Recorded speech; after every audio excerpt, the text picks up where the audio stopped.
Hi everyone, welcome to Itsy Bitsy's live read of Unwrapped by Evelyn Sola. The car to my right nearly collides with my Range Rover. Only the blaring sound of my horn causes him to swerve, nearly colliding with the car on the other side of him. Sorry, Ben, I say into my car. Go on, nobody can seem to drive today. Today's been a complete cluster, and it's nearly 10 a.m. The furniture I bought wasn't delivered on Saturday like it should have been, which meant 2 extra nights on the air mattress. Then they show up at 9 this morning instead of 4 p.m. like I requested. Now I'm late for my second day of work, which has left me unbalanced and unhinged.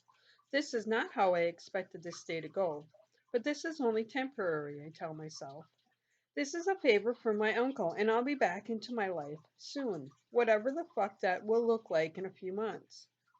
The only thing I know for sure is that I'm back in Boston for good. At the very least, it will be my home base while I decide what to do. My time in Chicago is over, but even after leaving the Midwest, the bad memories and my stupid mistake will not let me go. It doesn't sound like Ben will have good news for me, and the next 5 minutes of the phone call confirms my suspicion. The shittiest Tuesday in history continues. So, what you're telling me is that she can fuck around on me behind my back, steal $50,000 from my business, and with all the proof that I have, she gets no jail time. Is that what I'm hearing, Ben? Ben, a lawyer and my friend since our days at Northwestern, sighs into the phone. It's not all bad news, Nick. His voice is low and I can hear the contraction. It's all bad fucking news. All of the women I could fall for, I fall for a thief. Really? I'm not seeing that though. It sounds like it's good news for Paige. What did she do? Flip her blonde hair and bat her baby blues at the judge? Did she offer to fuck him too? Yeah, no jail time is shitty. But consider all the other things. She's a convicted felon. She's on probation for the next 5 years, and she has to make restitution. She can't so much as leave the state while she's on probation. Her life is fucked. All I can do is snort at the absurdity of the statement. It's the first offense, and she's non-violent offender. The state is trying to control its prison population. Exhausted and fed up with the situation, I pull into the office parking lot. It is what it is. I doubt I'll ever get anything back, but you can't squeeze blood out of a stone. I'm the victim, but I'm the one who got fucked by our justice system. Next time you talk to the district attorney, tell him I said go fuck himself. He laughs at my statement, and I can practically see him right now, sitting behind his desk with his feet propped up on the table. Thanks for handling this shit show for me, Ben. Well, I introduced you two. We're still coming to the wedding, right? I can't guarantee she won't attend. She's Melissa's cousin and there are family obligations, but we will seat the two of you on opposite sides of the room. And if she starts any shit, she's out. I made this clear to Melissa. Paige, the cousin of Ben's fiance, was desperate in need of a job. Ben knew I was considering hiring someone to handle our accounts payable and receivable. Mary, the sweet woman who had the job, finally decided to retire and move to Florida to be closer to her grandkids, and I was too busy to handle that myself. I'm not worried about it. I'm not worried about her, and I don't blame you or Melissa. Paige did more than handle the accounts at my former business. She soon became my living girlfriend. I was even foolish enough to consider proposing, but someone you love stealing from you has a way of waking you up. All right, man, I'll see you in Chicago next August. You know you have enough time to find a date. If it was anyone else, I'd hang up, but this is my best friend. So I humor him with a fake laugh. Don't hold your breath. I think I've had my fill of female population to last me for a while. I have faith in you. Gotta go. He ends the call just as I pull into the office parking lot and pull into my Uncle Joe's reserved spot. As I step out of the car, I slam the door with more force than necessary, only to reopen the door again and grab my forgotten coffee. The coffee slips from my hand and splashes on the sidewalk as I slip on ice. Fuck! When I pick the cup up from the ground, some of the spilled liquid drips on my jacket, leaving it stained. Can this day get any worse? I ask myself as I throw the cup into the trash. Instead of taking the elevator to the third floor, I take the stairs, two at a time, to calm myself. But I'm still in a tailspin by the time I arrive on our floor. My irritation only increases when I notice the receptionist is missing. I don't miss the miniature pumpkins lined up against the wall. The fact that it's already 10 in the morning on a Tuesday and there isn't a living soul in the office only fuels my displeasure. I count 12 skeletons, 4 ghosts, and a set of 3 coffins in a makeshift cemetery on the short walk to my office. There are cobwebs everywhere, and I know my first order of business will be to yank it all from the ceiling. There will be a strongly worded email about how unprofessional this place looks. You've got to be fucking kidding me. The minute I step into my office, I yank the damn cobwebs above my desk and take the posters on my windows down. I even take it one step further and rip them all in half before throwing them in the trash. Then I notice a skeleton in the corner of my office. With a rage I haven't felt since I realized Paige's deception, I yank the damn thing from its spot and break it in half against my knee. I shove it in the trash head first, the feet sticking straight up in the air. If this is how Uncle Joe does business, these people in the office are in for a rude awakening.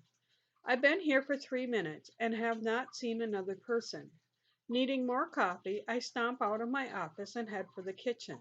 It's still a ghost town, but I finally hear voices as I approach the kitchen. Glenn would be perfect for your daughter, Mona. He's finishing up at Dartmouth and he's waiting to hear from several medical schools. Oh, his father is Jamaican, so that should make Nigel happy. I recognize that voice. It's the receptionist, Sherry. I've talked to Mona on the phone several times and we've exchanged emails, but we have not met yet. I have no interest in hearing about her daughter's love life or lack thereof. If the poor thing needs her mother to help her find a date, I can only imagine what she looks like. Everyone is congregated in the small kitchen, dressing inappropriately for the office. Sherry sees me first and she smiles, but I can't find it in me to smile back. She's a tall woman with thick glasses and a pronounced overbite. I cringe when I notice the much too tight nurse's outfit. The dress rides up her large thighs as she walks over and offers me her hand, welcoming me. It's our annual ugly Halloween office costume party and cookie contest.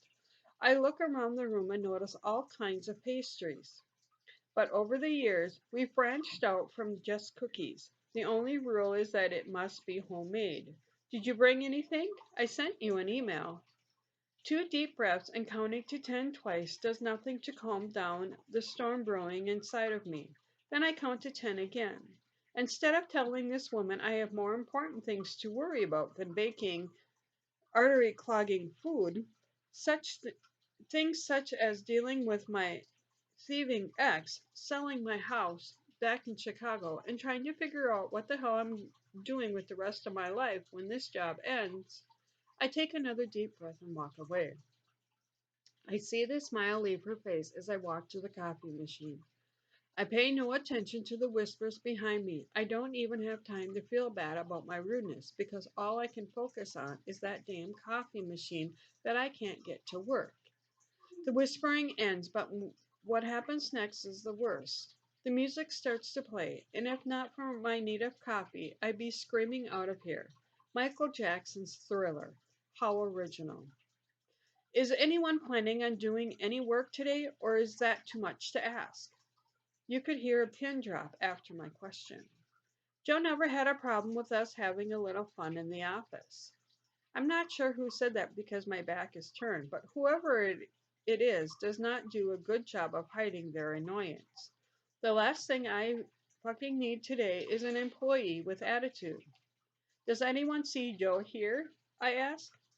The peanut gallery is silent, which only makes the music louder. In 3 seconds, I imagine a million different ways I can smash the offending iPod against the wall. Does anyone know how to use this damn thing? I ask, frustrated at every aspect of my life.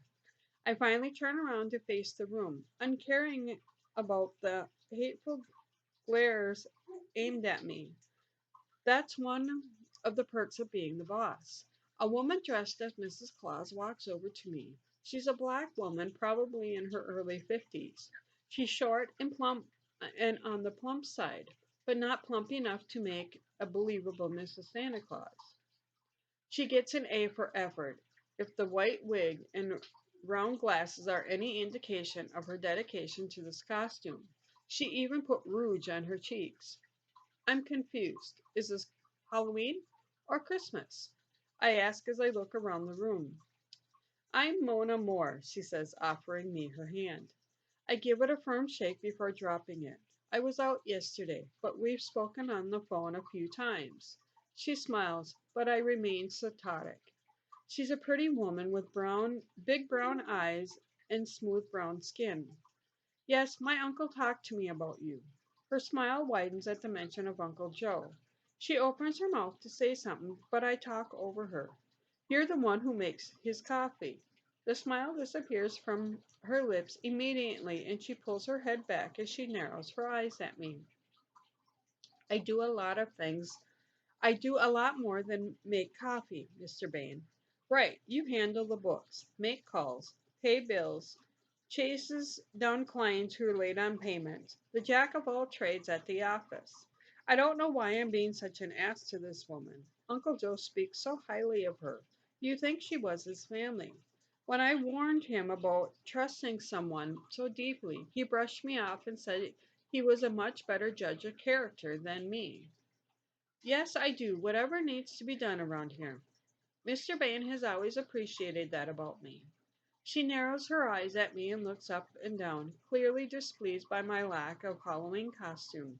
Great, can you make me some coffee? The room goes silent again, and for a second I think Mona is going to slam my head against the coffee machine. But she takes a deep breath, stiffens her spine, and makes the coffee. I might not be the best judge of character, but I'm certain of one thing. I've made an enemy in the office today. Everyone stands behind us, awkwardly watching the scene unfold. Soon enough, the coffee fills a mug, and I pick it up. Feeling like a stranger in my own family business, I look around the room again. Who are all these people? They work in the building. We've been doing the Halloween breakfast for the past 10 years. All the offices in the building come together for a few minutes. Joe loves it. In fact, we do this for practically every holiday.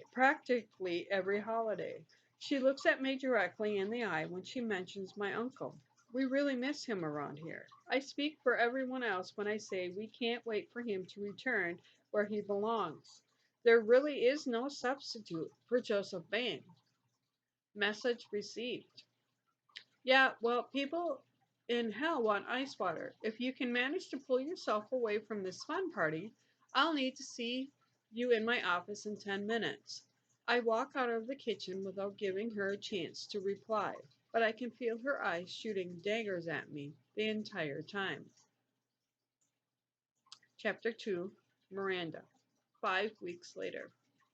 I'm so glad my daughter loves me enough to save me the humiliation of going to this Christmas party alone. It's not as if my husband doesn't know about it. It's on the first Saturday of December every single year. There used to be a time when he put forth an effort, but not anymore. This is what happens after you're married for too many years. I tune my mother out as I flip over the most perfectly seared piece of chicken breast.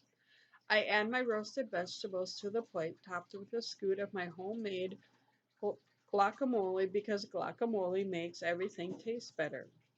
My father tries his best to ignore her too, but he can't escape. She sits next to him, and just as his fork makes it halfway to his mouth, she snatches it from his hand. He simply reaches for her fork, and this time, when she tries to snatch it, he knows to dodge her. Woman, he says, deliberately exaggerating his Jamaican accent, making the word sound more like woman. He calls my mother one of three things, woman being the most common. To piss her off even more, he starts to laugh right there at the kitchen table. The angrier she gets, the more his body shakes with laughter. You can see how he treats me, Miranda, she asks. Find yourself a man who treats you better than this one treats me. She jerks her thumb in his direction, turns back to me, and scowls. Don't be like me. And find one soon, baby girl, because I want grandchildren. Don't worry about that, Mom. You don't paint a good picture of marriage. Why would I want to get on that train? I look up and smile at her, happy at my clever retort, but she frowns at me. I look at my dad, expecting him to wink in approval of my comeback, but he only purses his lips and creases his forehead. I shake my head and wave them off as I remind myself never to joke about giving my parents grandchildren. If there is one thing they agree on, it's their need for grandchildren. Well, they agree on a lot more than that, but that's the one they are most united on lately. Thank you for listening.